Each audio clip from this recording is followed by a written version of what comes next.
오늘 말씀은 사도행전 3장 1절에서 26절의 말씀입니다. 사도행전 3장 1절에서 26절 같이 읽습니다. 시작. 제9시 기도 시간에 베드로와 요한이 성전에 올라갈새 나면서 못 걷게 된 이를 사람들이 메고 오니 이는 성전에 들어가는 사람들에게 구걸하기 위하여 날마다 미문이라는 성전문에 두는 자라. 그가 베드로와 요한이 성전에 들어가려 함을 보고 구걸하거늘 베드로가 요한과 더불어 주목하여 이르되 우리를 보라 하니 그가 그들에게서 무엇을 얻을까 하여 바라보거늘 베드로가 이르되 은과 금은 내게 없거니와 내게 있는 이것을 내게 주노니 나사렛 예수 그리스도 이름으로 일어나 걸으라 하고 오른손을 잡아 일으키니 발과 발목이 곧 힘을 얻고 뛰어서서 걸으며 그들과 함께 성전으로 들어가면서 걷기도 하고 뛰기도 하며 하나님을 찬송하니 모든 백성이 그 걷는 것과 하나님을 찬송함을 보고 그가 본래 성전 미문에 앉아 구걸하던 사람인 줄 알고 그에게 일어난 일로 인하여 심히 놀랍게 여기며 놀라니라.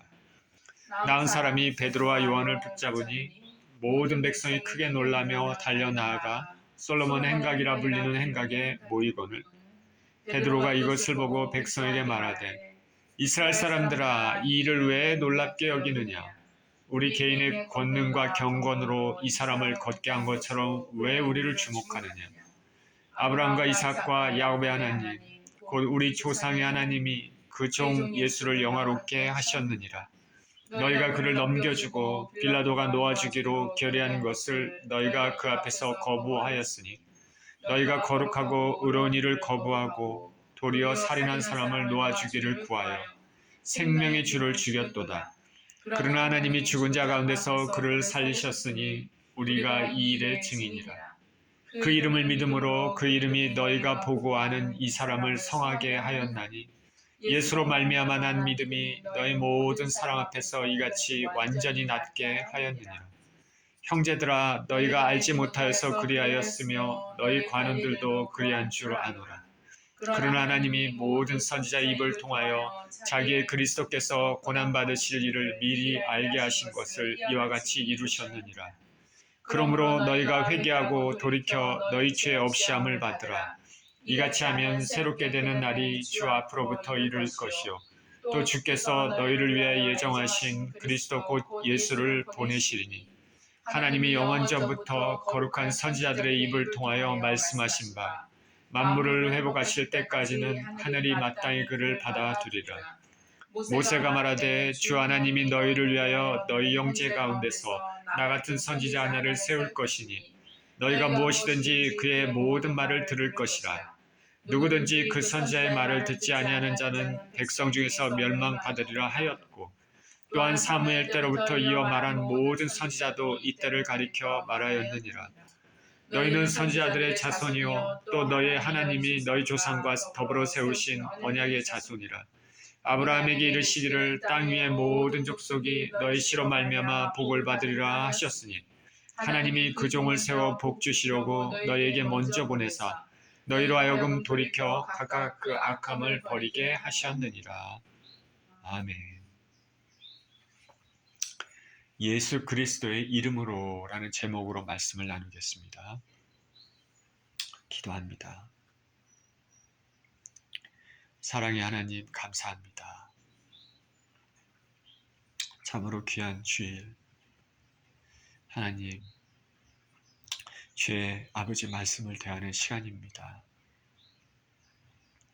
우리 가운데 10년 가운데 아버지 말씀하여 주시고 예배를 통해서 하나님과 깊은 교제를 누리며 또 하나님을 높이는 또 귀한 시간이 되게 하여 주시옵소서. 예수 그리스도 이름으로 기도합니다. 아멘. 예수 그리스도의 이름으로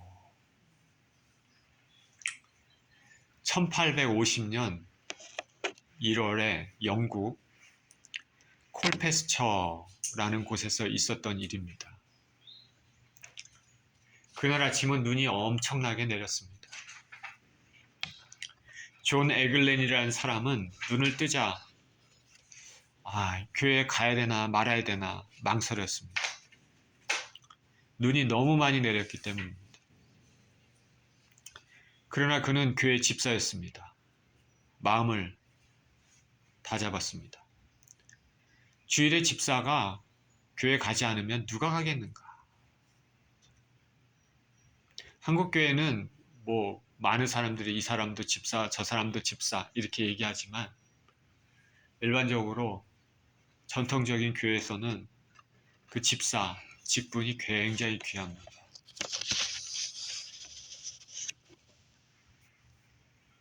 그는 교회 집사였습니다. 그래서 눈이 너무 많이 왔지만은 집사로서 내가 교회 가지 않으면 누가 하겠는가.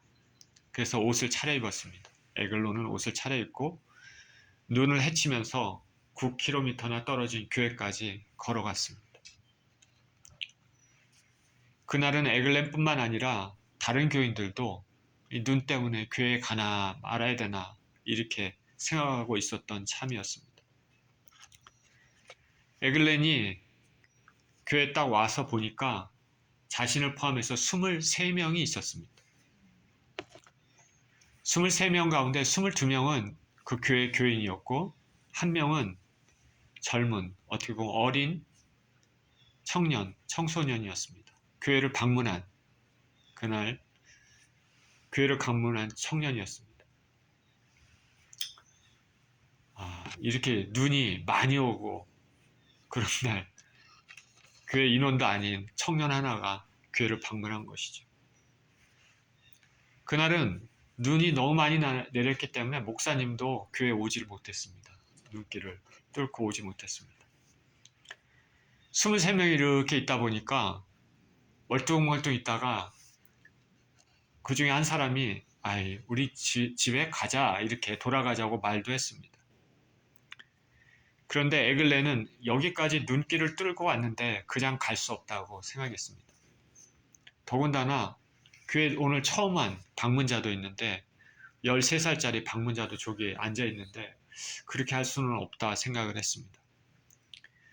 문제는 누군가 예배를 인도하고 설교를 해야 되는데 목사님이 오지 못했기 때문에 어떻게 할까? 근데 교인들이 이렇게 보니까 자기 얼굴만 쳐다보는 겁니다. 왜냐하면 교회 집사가 그때는 자기밖에 없었기 때문입니다. 그래서 할 수 없이 에글렌은 강단에서 설교를 그날 할 수밖에 없었습니다. 아무것도 준비 안 됐죠. 경험도 없습니다. 그러니 설교하면서 체계가 있을 수가 없겠죠. 체계가 없었습니다. 내용도 오락가락 했습니다. 그렇게 강단에서 설교를 하는데 10분이 지났습니다. 10분 지나니까 미천이 다 떨어졌습니다. 어떻게 하겠습니까? 미천도 이제 다 떨어지고 그러니까 이제 그만 내려올까 생각했습니다. 그러나 그 마지막에 용기를 내서 교인들 말고 그 한 어린 13살짜리 어린 소년, 청년이죠. 청년을 향해서 똑바로 보면서 용기를 내어 얘기했습니다. 젊은이, 예수님을 보게. 예수님을 쳐다봐. 강력하게 얘기를 했습니다. 왜 그렇게 속에서 그렇게 강력하게 얘기하게 됐는지 그는 모릅니다. 성령께서 은혜를 주셨겠죠.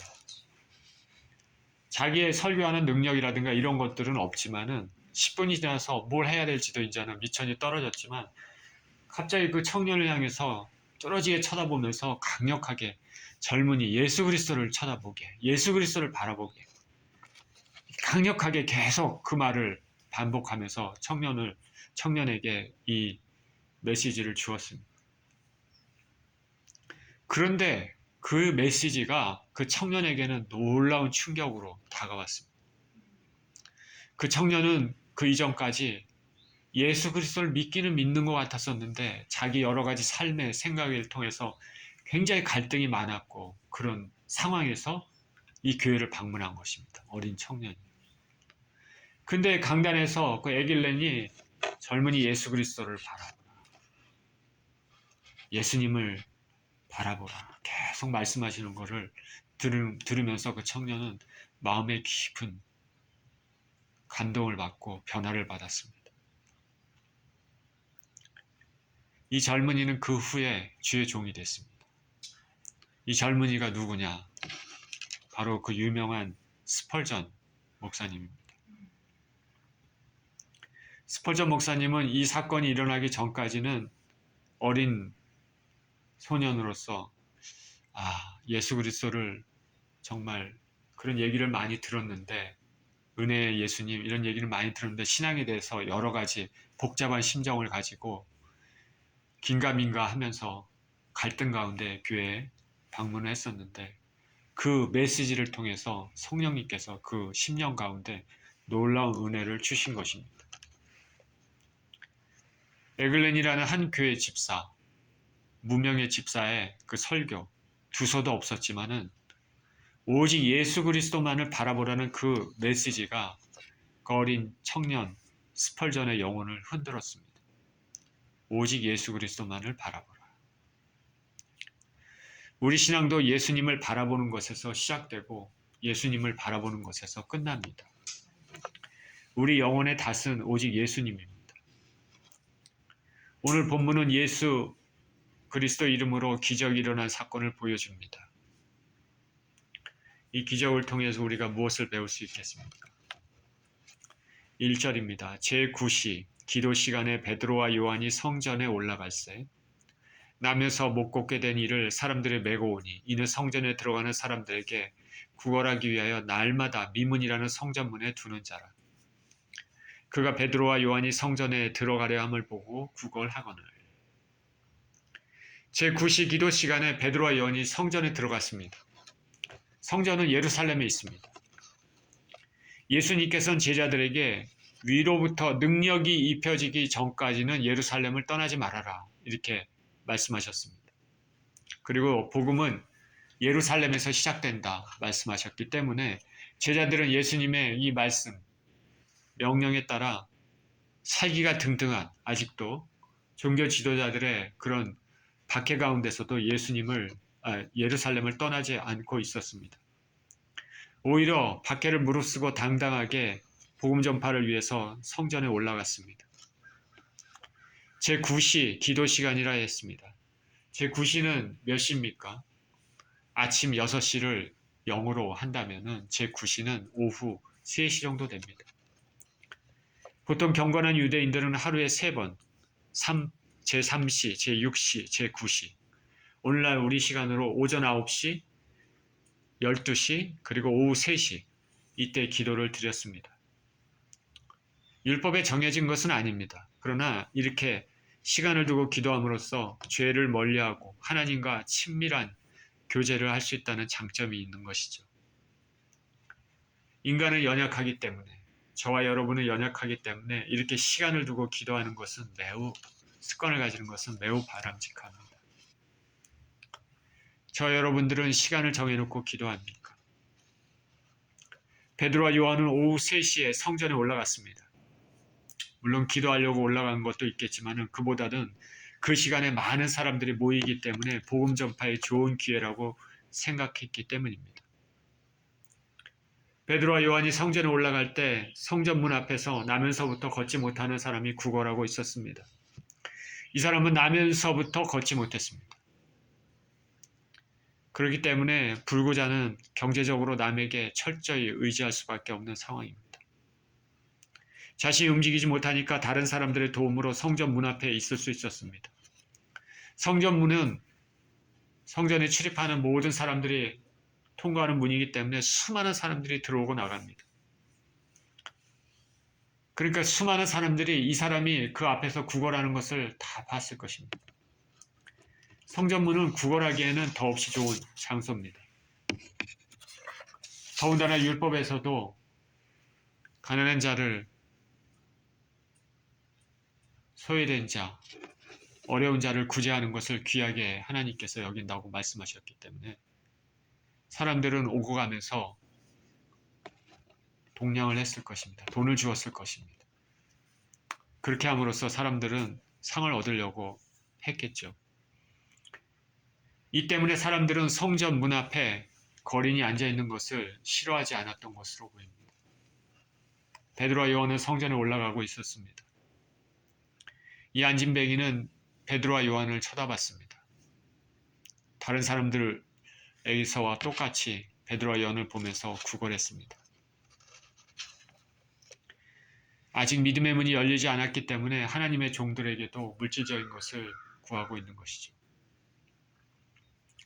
4절입니다. 베드로가 요한과 더불어 주목하여 이르되 우리를 보라 하니 그가 그들에게서 무엇을 얻을까 하여 바라보고는 베드로가 이르되 은과 금은 내게 없거니와 내게 있는 이것을 내게 주노니 나사렛 예수 그리스도 이름으로 일어나 걸으라 하고 오른손을 잡아 일으키니 발과 발목이 곧 힘을 얻고 뛰어서서 걸으며 그들과 함께 성전으로 들어가면서 걷기도 하고 뛰기도 하며 하나님을 찬송하니 모든 백성이 그 걷는 것과 하나님을 찬송함을 보고 그가 본래 성전 미문에 앉아 구걸하던 사람인 줄 알고 그에게 일어난 일로 인하여 심히 놀랍게 여기며 놀라니라.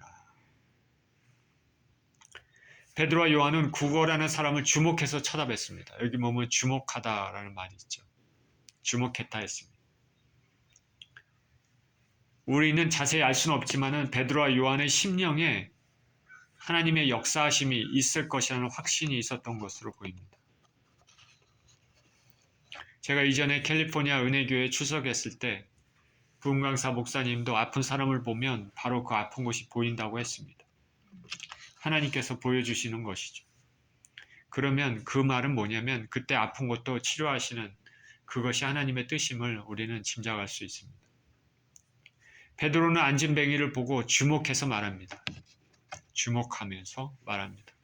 은과 금은 내게 없거니와 내게 있는 이것을 내게 주노니 나사렛 예수 그리스도의 이름으로 걸으라. 베드로는 하나님의 역사하심을 믿었습니다. 예수 그리스도의 이름, 능력을 믿었습니다. 그래서 예수님 이름으로 선포했습니다. 나사렛 예수 그리스도의 이름으로 일어나 걸으라. 온 우주의 창조주이신 우리 구주 예수 그리스도의 이름은 능력이 있습니다. 저 여러분들도 어디 아플 때, 악한 영을 쫓아낼 때, 삶의 여러 가지 일로 막혀 있을 때 이 능력의 이름을 사용해야 될 줄을 믿습니다. 내가 나사렛 예수 이름으로 명하노니 이 병은 나을지어다. 내가 나사렛 예수 이름으로 명하노니 귀신의 영은 떠나갈지어다.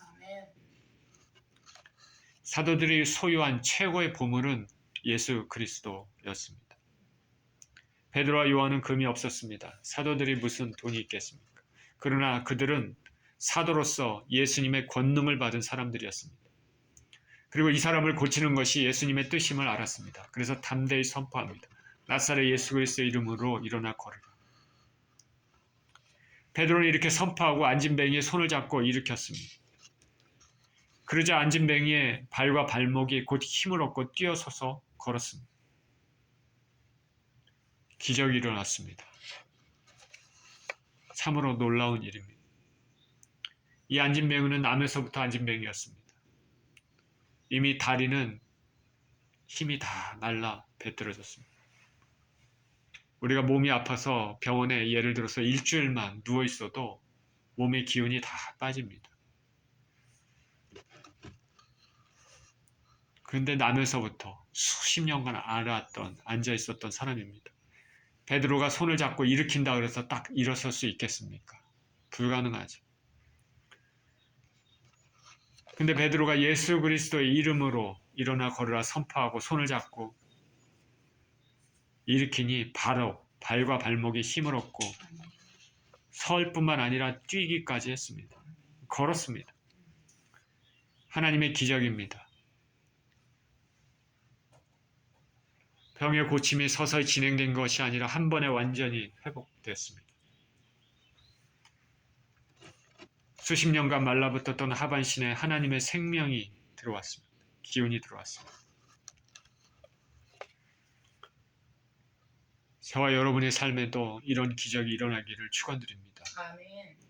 우리가 예수 그리스도 이름으로 간절히 기도하며 믿음으로 기도해야 되겠습니다. 안진뱅이였던 사람은 서서 걷기도 하고 뛰기도 하고 그들과 함께 성전에 들어갔습니다. 너무나 기쁘고 하나님께 감사했습니다. 자신을 치료하신 하나님을 찬송했습니다. 시편 100편 4절은 이렇게 얘기합니다. 감사함으로 그 문에 들어가며 찬송함으로 그 궁정에 들어가서. 바로 이 안진뱅이였던 나은 사람이 한 행동, 그 행동입니다. 은혜 받은 사람이 당연히 올려드려야 될 찬송입니다. 감사합니다. 어떤 사람들은 하나님의 은혜를 받고도 감사할지 모르고 떠나가는 경우가 있습니다. 이렇게 해서는 안 됩니다. 예수님께서 10 문둥병자를 고치셨습니다. 문둥병자는 예수님을 떠나서 가다가 자신의 문둥병이 나은 것을 알았습니다. 10 문둥병자 중에 한 사람, 나은 사람이 모두 10명이 다 나았지만은 예수님께 다시 왔습니다. 그리고 그 앞에 무릎 꿇고 예수님께 감사를 표현했습니다. 예수님께서 말씀하셨습니다. 10명이 다 나았을 텐데 너 한 명뿐이냐. 가라, 내 믿음이 너를 구원하였느니라. 이 한 명의 문둥병자는 마음의 심령에 감사를 표할 줄 아는 사람이었습니다. 예수님께서는 그에게 육체의 질병뿐 아니라 보다 중요한 영혼의 구원을 주셨습니다. 9명의 문둥병자는 어떻게 됐는지 우리는 모릅니다. 감사할 줄 알아야 되죠. 특히 하나님께 감사할 줄 아는 저와 여러분 되시기를 축원드립니다. 하나님의 은혜를 받을 때마다 감사하시고 또 미리 감사하시고 언제나 감사하시는 인생들이 되시기를 축원드립니다. 안진뱅이였던 사람이 기적적으로 걷고 뛰는 것을 보고 주위의 사람들이 놀랐습니다. 저 사람은 나면서 걷지도 못했는데 어떻게 서서 걷고 뛰기도 할까? 분명 저 사람은 그 문 앞에서 구걸하던 안진뱅이 그 사람인데 오랫동안 우리가 봤는데 어떻게 걷고 뛸 수가 있지? 사람들은 즉각적으로 하나님의 기적, 하나님께서 은혜를 베푸셨다는 것을 깨달았을 것입니다. 11절입니다. 나은 사람이 베드로와 요한을 붙잡으니 모든 백성이 크게 놀라며 달려나아가 솔로몬 행각이라 불리는 행각에 모이거늘. 베드로가 이것을 보고 백성에게 말하되 이스라엘 사람들아 이 일을 왜 놀랍게 여기느냐. 우리 개인의 권능과 경건으로 이 사람을 걷게 한 것처럼 왜 우리를 주목하느냐. 아브라함과 이삭과 야곱의 하나님, 곧 우리 조상의 하나님이 그의 종 예수를 영화롭게 하셨느니라. 너희가 그를 넘겨주고 빌라도가 놓아주기로 결의한 것을 너희가 그 앞에서 거부하였으니 너희가 거룩하고 의로운 일을 거부하고 도리어 살인한 사람을 놓아주기를 구하여 생명의 주를 죽였도다. 그러나 하나님이 죽은 자 가운데서 그를 살리셨으니 우리가 이 일의 증인이라. 그 이름을 믿음으로 그 이름이 너희가 보고 아는 이 사람을 성하게 하였나니 예수로 말미암아 난 믿음이 너희 모든 사람 앞에서 이같이 완전히 낫게 하였느니라. 나은 사람이 베드로와 요한을 붙잡았습니다. 사랑의 표현, 감사의 표현이기도 하고 이들을 떠나지 않겠다는 행동이기도 합니다. 모든 백성이 솔로몬 행각에 모였습니다. 이전에 예수님께서도 솔로몬 행각에서 말씀을 가르치곤 하셨습니다. 베드로와 요한, 그리고 나은 사람, 그리고 많은 사람들이 그 주위로 몰려들었습니다. 기적은 사람들로 하여금 예수님의 복음을 듣기 위한 귀한 통로가 됩니다. 하늘의 기적은 사람들을 예수님께 인도하기 위한 목적이 있습니다. 기적 자체도 중요하지만 그것을 통해 하나님의 뜻, 영혼을 구원하시고자 하는 하나님의 뜻이 더 중요합니다. 베드로는 이 사건을 예수 그리스도를 증거하는 기회로 보았습니다. 무리들을 보고 베드로가 말합니다. 여러분 왜 놀랍게 여깁니까? 우리 개인의 권능과 경건으로 이 사람을 걷게 한 것처럼 왜 우리를 쳐다보십니까? 왜 우리를 주목합니까? 베드로는 처음 얘기한 것이 뭐냐면은 영광을 자신들이 받을까봐 그것을 주의하는 것입니다. 즉시 하나님께 영광을 베드로와 요한은 돌립니다. 우리 조상의 하나님께서 예수님을 영화롭게 하셨습니다. 여러분들이 의로운 예수님, 생명의 주님을 죽음에 넘겨주고 오히려 살인자를 놓아주기를 구했습니다. 그러나 하나님께서 예수님을 살리셨습니다. 이제 그 예수님의 이름을 믿음으로 이 사람이 완전한 치유를 받았습니다. 예수님을 향한 믿음이 이 사람을 완전히 낫게 했습니다. 자, 이 사람이 낫게 된 것은 예수님의 이름으로 되었습니다. 불과 얼마 전에 예루살렘에 있었던 십자가에서 운명하셨던 그 예수님, 그 이름으로 이렇게 낫게 됐습니다. 여러분들이 예수님을 풀어 놓아주지 않고 살인자 바라바를 놓아주게 했던 그 사건들을 기억합니까? 베드로의 이 말은 사람들에게 깊은 뉘우침을 주었을 것입니다. 우리가 죽음에 넘겨주는 것을 찬성했던 그 예수 이름으로 이 사람이 낫다고? 우리가 예수 그리스도께 나아가는 첫 번째 단계는 죄에 대한 깨달음입니다. 예수님께서는 십자가에 죽으셨지만 살아나셨으며 그 예수님의 이름으로 이 안진병이었던 사람이 고침을 받았습니다. 예수 그리스도는 생명의 주님이시고 지금도 살아계시고 역사하시는 분입니다. 저와 여러분은 바로 예수 그리스도의 증인입니다. 베드로와 요한이 바로 예수 그리스도의 증인이었습니다. 베드로는 처음부터 끝까지 예수님의 이름을 언급합니다. 예수님을 향한 믿음으로 이 사람이 나왔습니다. 예수님 부활하셨습니다. 예수님은 생명의 주님이십니다. 저 여러분은 항상 예수님 이름을 높여야 됩니다. 은혜를 받은 사람들은 은혜에 합당한 감사와 찬송을 예수님께, 하나님께 올려드려야 합니다.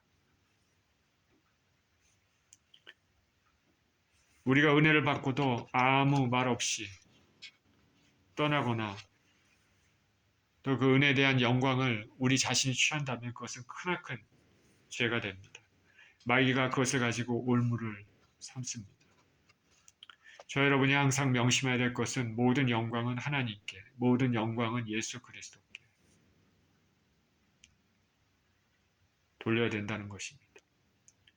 주님께서 우리에게 은혜를 베푸신 것들, 우리 삶에 놀라운 일들이 일어났다면 하나님께 찬송과 감사, 영광을 올리고 우리 자신이 영광을 받으면 안 됩니다. 저와 여러분의 삶에 하나님께, 예수님께 영광을 돌리는 일들이 많기를 바라고 평생 예수님 붙잡고 예수님 이름에 의지해서 살기를 축원드립니다. 17절입니다. 형제들아 너희가 알지 못하여서 그리하였으며 너희 관원들도 그리한 줄 아노라. 그러나 하나님이 모든 선지자의 입을 통하여 자기의 그리스도께서 고난받으실 일을 미리 알게 하신 것을 이같이 이루셨느니라. 그러므로 너희가 회개하고 돌이켜 너희 죄 없이 함을 받으라. 이같이 하면 새롭게 되는 날이 주 앞으로부터 이를 것이요 또 주께서 너희를 위하여 예정하신 그리스도 곧 예수를 보내시리니 하나님이 영원전부터 거룩한 선지자의 입을 통하여 말씀하신 바 만물을 회복하실 때까지는 하늘이 마땅히 그를 받아두리라. 모세가 말하되 주 하나님이 너희를 위하여 너희 형제 가운데서 나 같은 선지자 하나를 세울 것이니 너희가 무엇이든지 그의 모든 말을 들을 것이라. 누구든지 그 선지자의 말을 듣지 아니하는 자는 백성 중에서 멸망받으리라 하였고. 베드로는 이스라엘 백성들 그리고 관원들이 알지 못해서 예수님을 넘겨주었다고 말합니다. 예수님께서 메시아인지 알지 못하고 했다 얘기합니다. 모르고 한 죄도 있고 알고도 한 죄가 있습니다. 그렇지만은 모두 죄입니다. 모르고 한 죄는 회개할 가능성이 높죠. 베드로는 회개를 촉구합니다. 베드로의 메시지를 잘 보십시오. 첫 번째 예수 그리스도. 예수 그리스도가 누구신지 얘기하고 그 다음에는 뭘 얘기합니까? 회개의 메시지를 전합니다. 그러므로 너희가 회개하고 돌이켜 너희 죄 없이 함을 받으라. 촉구이고 경고입니다. 이제 예수 그리스도께서 누구신지 너희가 이제 알았으니 그 회개하며 그 이름을 믿어야 되는 것이죠. 그렇지 않으면 영원한 멸망만이 남아있게 됩니다. 저 여러분의 삶에도 죄를 깨닫게 되는 순간마다 회개해야 되겠습니다. 신앙의 가장 중요한 것은 죄사함입니다. 예수님께서는 너희 천사들이 하늘에 계신 아버지 하나님을 매일 뵌다고 말씀하셨습니다. 우리 삶의 그날에 그때그때 지은 죄대로 회개하지 않으면 죄의 찌꺼기가 점점 쌓이게 되고 나중에는 죄에 대해서 둔감하게 됩니다. 죄를 깨닫게 되는 것은 참으로 은혜입니다. 우리 삶을 살면서 길을 걸을 때나 운전을 할 때나 설거지를 할 때나 밥을 먹을 때나 남과 대화를 할 때나 죄를 생각날 때가 있습니다. 우리 과거에 어렸을 때 죄들 혹은 최근의 죄들, 그럴 때마다 하나님 앞에 회개하고 돌이키는 인생이 되기를 축원드립니다. 베드로는 예수님의 이름을 말하면서 그 예수님이 그리스도이심, 메시아이심을 다시 언급합니다. 그리고 구약 말씀에서 언급된 그리스도 예언의 말씀을 언급합니다. 자기의 그리스도께서 고난받으실 일을 미리 알게 하신 것을 이와 같이 이루셨느니라.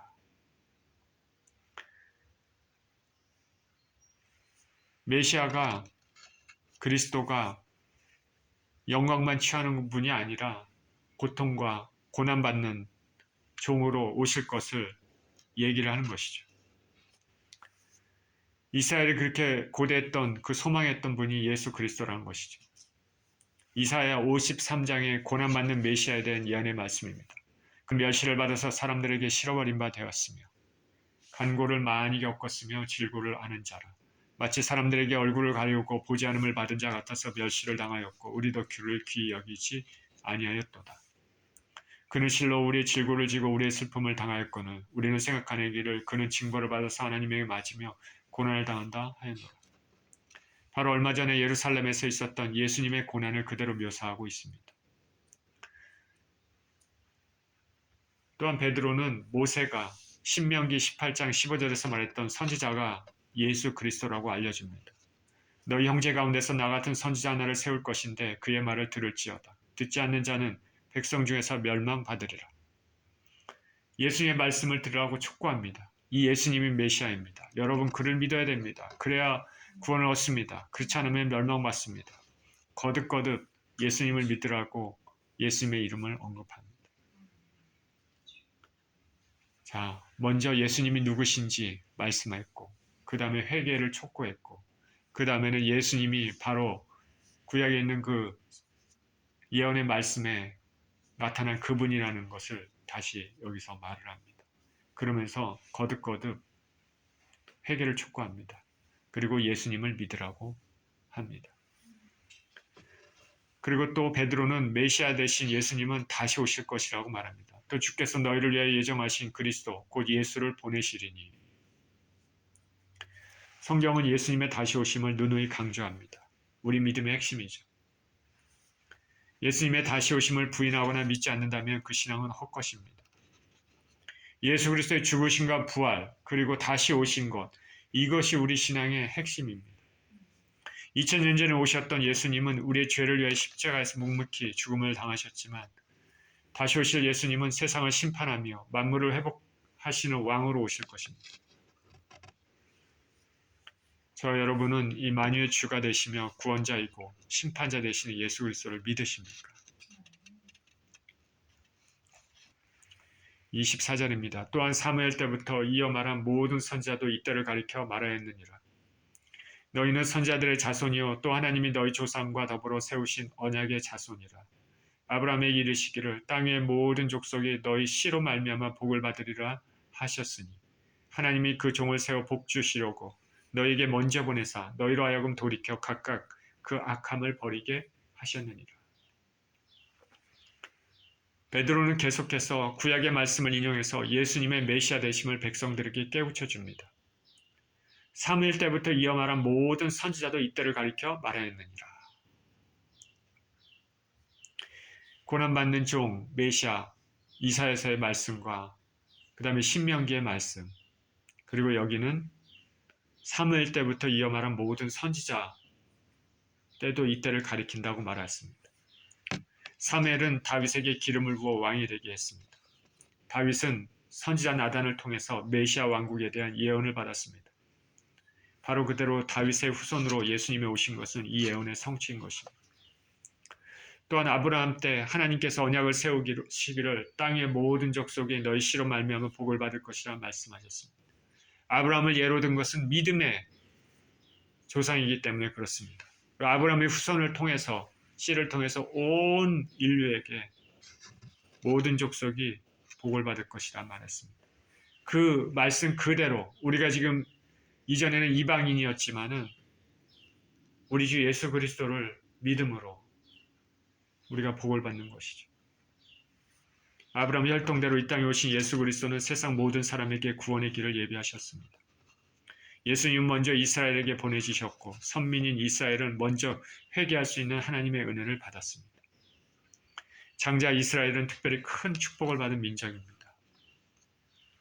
왜냐하면 세상 모든 민족보다 먼저 은혜의 길이 주어졌기 때문입니다. 그 말은 또 책임감도 더 크다는 의미가 됩니다. 그렇기 때문에 이 큰 은혜를 받은 사람들이 예수님을 거부하면 죄에 대한 대가가 더 엄중합니다. 저 여러분은 예수 그리스도를 믿습니까? 더욱 굳건히 믿어야 됩니다. 은혜를 받은 자가 죄로 예수님과 자꾸 멀어지면 더욱 중한 죄를 짓는 것이죠. 그러니 은혜를 받는 우리들은 평생의 죄와 싸우며 육신의 죄와 싸우며 살아야 됩니다. 천국 문을 통과할 때까지 예수님 붙잡고 죄와 싸우며 회개하고 살아야 됩니다.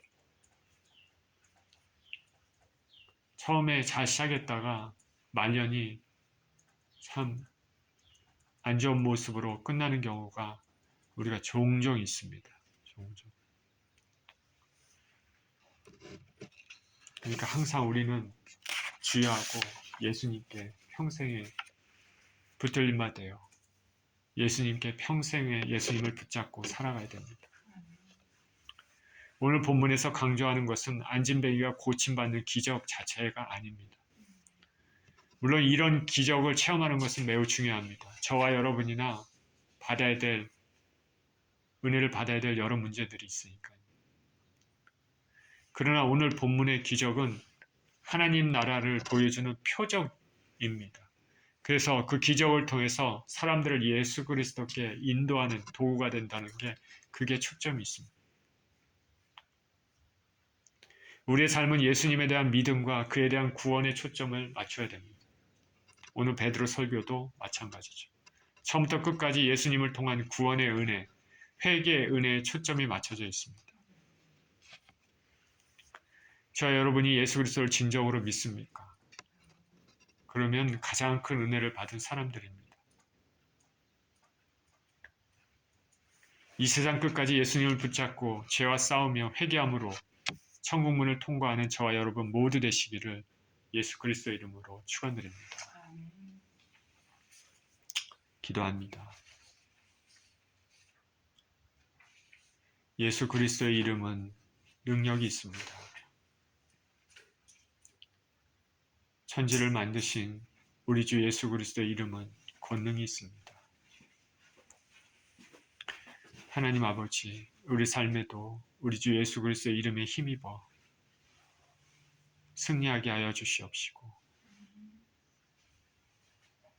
그 우리 주 예수 그리스도를 끝까지 믿고 죄와 싸우며 승리하는 인생이 되게 하여 주시옵소서. 예수님 이름으로 기도합니다. 아멘.